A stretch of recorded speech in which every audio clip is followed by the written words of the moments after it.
Um jovem luta contra os ex-namorados da sua atual para poder ficar com ela. Apesar de parecer simples e até um pouco estranho, Scott Pilgrim tem uma mensagem muito legal e várias camadas. Será que você captou todas elas? C'est tout le monde, j'espère que vous allez bien.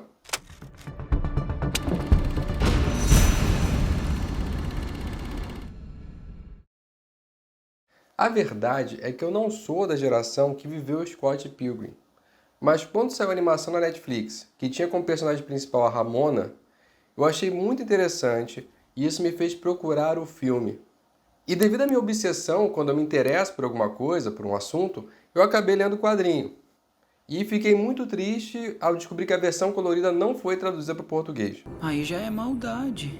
Além disso, eu fui jogar o jogo do Scott Pilgrim, e depois de ver tudo isso, de consumir todo o material disponível, eu fiquei com a pergunta: Como é que a gente consegue amar o Scott apesar de tudo? Espera, o quê? afinal, por mais que você goste dele, temos que aceitar que ele é uma pessoa encostada. Um homem de 23 anos, que não trabalha, vive de favor na casa do seu amigo, irresponsável a tal ponto que tem uma dívida astronômica com a videolocadora. Você foi banido da locadora, né? Deve estar devendo $1 zilhão em multas de atraso. E que aparentemente não tem sonhos ou perspectiva de futuro. Não estuda nem nada assim, e até mesmo a banda de rock da qual ele faz parte não é algo que ele leve totalmente a sério. Que coisa horrível, você me ofendeu, Kim. Tá magoado? Pra caramba. Mas o fato é que a gente ama o Scott, o personagem carismático. No início da história, descobrimos que o Scott está ali namorando com uma colegial chinesa de 17 anos. Isso vira uma grande questão entre seus amigos, afinal de contas o Scott seria muito mais velho para ela. Mas eu não sei se no Canadá de fato é chocante um homem de 23 namorar com uma jovem de 17, ou se é só uma coisa ali do mangá especificamente. Eu digo isso porque no Brasil, com 17 anos, se a pessoa não repetiu nenhuma série e começou a estudar ali lá para os 5, ele já acabou o ensino médio e já pode até estar no primeiro ano de um curso universitário. Assim como o jovem de 23, no Brasil, também vai estar nesse mesmo curso universitário. Então, não necessariamente a faixa etária ali dos dois significa que eles são de dois mundos tão diferentes assim. Mas eu queria que você dissesse nos comentários se você acha que essa diferença de idade é tão grande que torna a relação uma coisa amoral. Coloque aí nos comentários. Ah tá, e lembrando, se você viu só o filme, no filme o Scott tem 22 anos. Acho que é para chocar menos os telespectadores ou alguma coisa assim, não sei. Eu tenho 22. 22. Mas diz nos comentários o que você acha dessa diferença de idade. Enfim, o Scott estava lá na sua vidinha até que ele começa a ter sonhos com uma menina de cabelos coloridos. E que, para a surpresa dele, realmente existe. Seu nome, Ramona Flowers. E ele meio que fica obcecado por essa menina.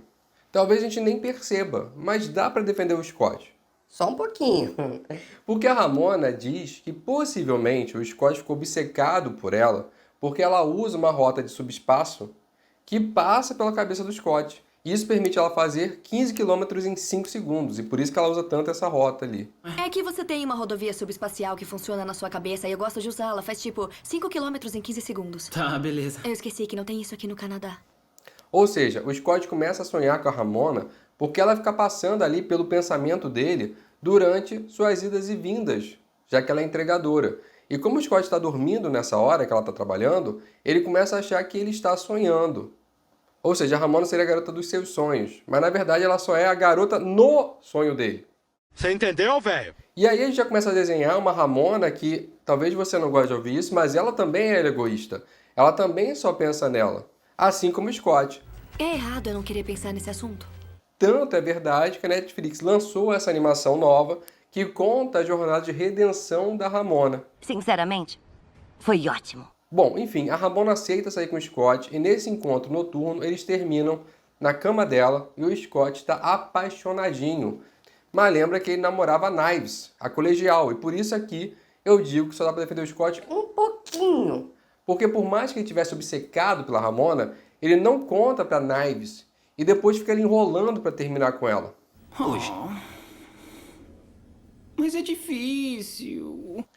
Inclusive, quando a Knives vê o Scott olhando para Ramona, ela pergunta se ele a conhece, logo no início, no momento que ele descobre que aquela menina realmente existe, que a Ramona é real, mas ele diz que não conhece. E isso é verdade, mas é uma meia-verdade, Porque ele sonhava com ela, mas não conhecia realmente. É aquela meia-verdade, sabe? Errei. Desculpa, eu mandei mal. Se eu pensar do ponto de vista do certo ao se fazer, seria muito mais justo ele dizer a Knives que ele estava sonhando com aquela menina há algum tempo, que ele estava interessado nela, que ele queria conhecê-la, e daí eles poderiam decidir se um queria ficar com o outro, apesar disso, se iriam terminar, seria a coisa mais justa a ser feito. E essa talvez seja a principal mensagem da obra. Você pode ser uma boa pessoa, mas isso não significa que você não vai ter atitudes babacas. Porque o Scott é legal, mas ele fica levando essa relação dupla porque ele não quer magoar a Knives. Mas aí, por pressão dos seus amigos, ele termina com a Knives e fica ali apenas com a Ramona. E eu suponho que muita gente se identifica com os eventos dessa obra. Porque quem nunca estava bem numa relação e de repente seu parceiro vira e fala E eu acho que a gente devia terminar. que não gosta mais de você e você se pergunta, pô, quando, onde, por quê, quando isso aconteceu? Enquanto que na cabeça do seu parceiro ele está empurrando com a barriga esse relacionamento há meses, talvez anos. Te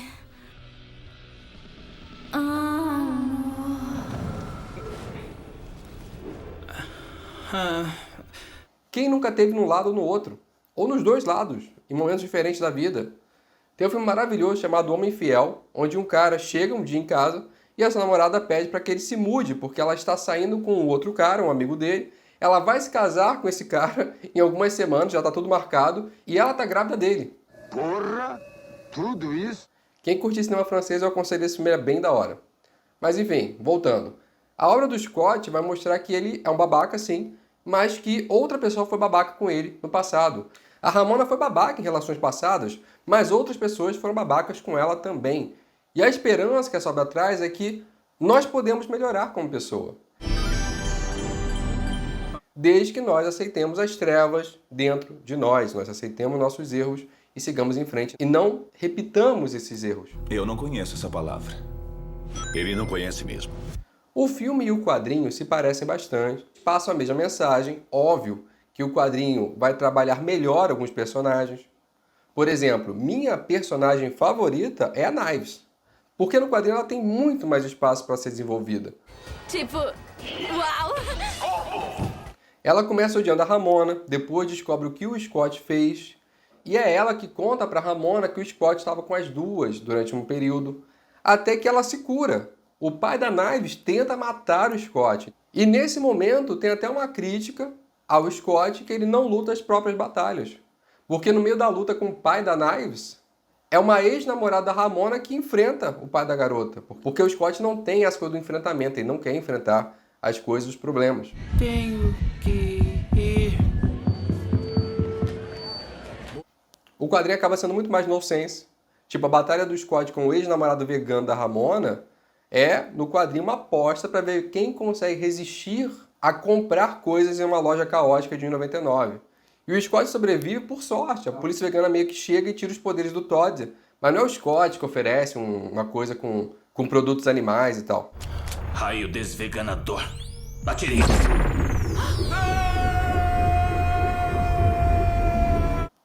E veja bem, isso não é uma reclamação. O filme, é óbvio que não vai ter tempo para trabalhar tudo isso. E as mudanças no filme são muito boas. E é muito bom você ter mais material. Você poder ver o filme, depois ir para o quadrinho, assistir a animação nova. E todos são diferentes, mas passam esse mesmo sentimento que eu tive ao me deparar com essa obra que eu amei. Pra mim isso é uma adaptação. São incríveis. Então o Scott terminou com a Knives, agora ele tá só com a Ramona, mas a Liga dos Ex-Namorados querem controlar a vida sentimental da Ramona e por isso eles vão desafiar o Scott 1 a 1. Nem sempre 1 a 1, porque os gêmeos, por exemplo, vão desafiar o Scott meio que juntos. Isso é impossível. Não é não. E essas lutas no filme brilham. Quando eu vi que a Ramona namorou até o Capitão América e o Scott derrotou ele, eu falei, nossa! É um vingador? É, você até que dá trabalho. Assim como o Scott namorou a Capitã Marvel. Esses jovens não estão pra brincadeira, não. É algo que não dá pra descrever em palavras. Os atores do filme são muito bons. E vendo esse filme, eu até, juro, eu passei a gostar muito da Brie Larson. Porque a atuação dela é tão diferente que você é capaz de nem perceber que ela é a Capitã Marvel. Eu passei a defender ela, porque eu adorei ela nesse filme. Assim como a atuação do Chris Evans é maravilhosa também. E por que não seria? Então são atores ótimos, eu gosto muito dos atores do elenco escolhido. Mas seja no quadrinho, seja no filme, o Scott ele vai lutando contra os ex-namorados do mal. Essas lutas vão ser diferentes, mas a conclusão é a mesma. Ele vai lutando até chegar ao último dos ex-namorados, que é o Gideon, que é quem de fato armou aquilo tudo. Num dia de tristeza ele posta sobre a Ramona na Craigslist, num fórum, procurando ex-namorados para formar essa liga, e para surpresa dele, muitos respondem, né, dizendo que queriam fazer parte dessa liga, ou seja, a Ramona meio que foi babaca com vários deles, então eles tinham raiva da Ramona ali. E aí eles criam essa liga. Aqui entre nós, essa coisa da Liga de Ex-Namorados Malvados, eu tava num momento obscuro quando planejei tudo isso, então... me perdoa? Só que antes de falar do Gideon em si, a gente precisa responder algumas perguntas importantes da obra. Primeiro eu queria pensar com vocês o que é o subespaço, que a Ramona usa para se deslocar. E de maneira simples são autoestradas, pré-definidas, que qualquer pessoa poderia usar, e que te leva de um ponto a outro. No quadrinho tem uma hora que o Scott está fugindo do pai da Knives, e ele pega uma estrada subespacial para fugir dele. Só que a Ramona tem uma bolsa que é um portal pessoal para o subespaço, e ela usa essa bolsa para guardar objetos em geral. Mas ela também poderia, caso quisesse, usar para um deslocamento pessoal. Tanto que o Scott vai fazer isso, né? Vai entrar na bolsa para acessar a mente da Ramona no finalzinho. E eu acho que ela é a única personagem que tem um equipamento desse, uma tecnologia dessa. É impressionante. Esse subespaço por onde as pessoas passam também é o mesmo lugar para onde nós vamos quando estamos sonhando. Ou seja, ali o universo do Sandman, né? Para quem viu a obra. Sendo que, a princípio, cada pessoa tem seu subespaço privativo, ali quando você está dormindo.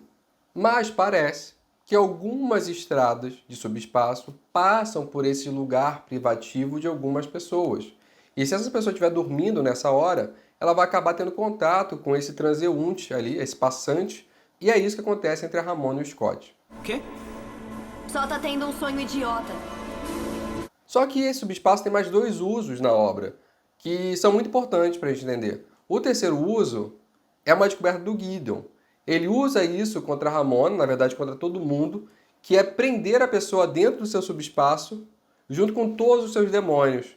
Isso vai gerando na pessoa frustrações, inseguranças, um sentimento negativo em geral. O Gideon usa isso tanto na Ramona quanto no Scott.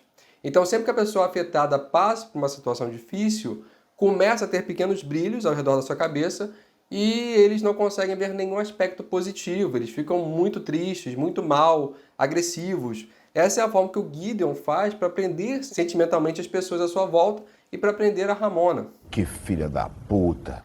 Na verdade, a Ramona, se eu entendi direito, foi um experimento para o Gideon, né? Talvez tenha sido a primeira vez que ele usa esse subespaço dessa forma. As outras ex-namoradas dele, toda vez que largavam ele congelava as ex-namoradas em criogenia para um dia eles voltarem e ficarem juntos e tal. Stop it. Get some help. É meio louco, mas é isso o quadrinho. Só que a Ramona descobriu algo muito único. Ela aprendeu a usar esse brilho que surge quando ela está na situação de insegurança e de tristeza, quando ela está nesse medo causado por esses demônios presos com ela nesse subespaço, e a partir desse brilho ela consegue se teletransportar, ela consegue entrar no subespaço. E foi assim que ela conseguiu fugir do Gideon pela primeira vez. Apesar da Ramona ter sido uma péssima namorada para os ex dela, o Gideon foi um péssimo namorado para a Ramona. Assim como o Gideon teve ex-namoradas que foram ruins para ele. Assim como o Scott foi um babaca com a Knives, mas sua ex-namorada foi uma babaca com ele. O Scott tá aí? Ah, então, olha. Ele acabou de sair. E é isso, a mensagem do filme é essa, né? Todo mundo, em algum momento, pode ser um babaca ou sofrer uma babaquice. É basicamente isso. E você tem que levantar, seguir em frente, melhorar enquanto pessoa, se você foi o culpado, e superar isso se você foi a vítima. Bom, agora tá sendo um completo idiota. Bem-vindo ao clube. O final do filme e do quadrinho são diferentes, já que o filme foi gravado antes do final do quadrinho. No caso do filme, a Ramona tem um chip, realmente um chip implantado nela, então o Gideon pode entrar na cabeça dela, influenciar seus pensamentos, e é por isso que ela não consegue largar o Gideon. Mas o Scott vai, enfrenta o Gideon, ele consegue a espada do amor, que é o seu amor pela Ramona, é incrível, mas não é o bastante para vencer o rapaz, e ele é morto, né? O Scott é morto. Game over. Só que como ele tinha uma vida extra, ele volta, tem sua redenção, pede desculpa pelas merdas que ele fez, melhora como ser humano e ganha uma espada muito mais forte, que é a espada, eu acho que a tradução melhor seria a espada da autoestima. Ele entende que sua luta é uma escolha dele, é por ele que ele faz essas coisas e não é só porque ele ama a Ramona. E com essa espada e a ajuda da Knives, ele vence o Gideon. Eu quero lutar com você por mim. Scott ganhou o poder do autorrespeito. Já no quadrinho, a Ramona está desaparecida. O Scott acha que ela está com o Gideon e o Gideon acha que a Ramona está com o Scott. Então a Ramona surge no meio da luta dos dois para confrontar ali os dois, né? O Gideon, na verdade. O Scott também é morto pela sua própria espada do amor, mas ele volta, porque ele também tinha uma vida extra, e ele passa a ter uma espada diferente, a espada do entendimento. E eu estou realmente traduzindo do inglês porque eu não gostei da tradução do português. O Scott, então, ele passa a entender que as pessoas não são nem demônios nem anjos. Ele consegue até mesmo ter uma certa empatia pelo Gideon. E no caso do quadrinho, a Ramona também vai lutar contra o Gideon. Ela até tenta fugir no início, usando teletransporte, quase morre, mas ela consegue expulsar o Gideon da sua cabeça, ganha a espada que seria o poder do amor, na minha interpretação é mais o poder do amor próprio. Então ambos lutam e derrotam o Gideon juntos. A Ramona passa também a lutar suas batalhas, ela também tem uma melhora enquanto personagem. E aí, eles enquanto casal continuam tendo problemas, mas decidem fazer o seu melhor para ficarem juntos. No caso do quadrinho, obviamente, por ter mais tempo, tem uma evolução muito maior do que a do filme. Porque no quadrinho, antes de enfrentar o Gideon, ele tenta voltar com todas as suas ex-namoradas e ele percebe todas as merdas que ele fez para as outras pessoas. Cara, eu sou um merda, meu irmão. E que ele tinha apagado isso da própria memória. Ele só se torna uma pessoa melhor quando ele enfrenta o Nigga Scott, que seria o seu lado negativo.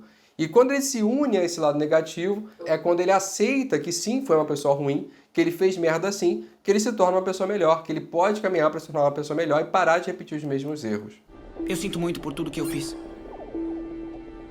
Eu sinto muito por mim. No filme, esse Nigga Scott aparece só lá no final. E o Scott não se junta a ele vai embora. Mas o Scott fica amiguinho dele, então, enfim. Então, nesse caso, eu acho que o quadrinho deixa a mensagem mais clara.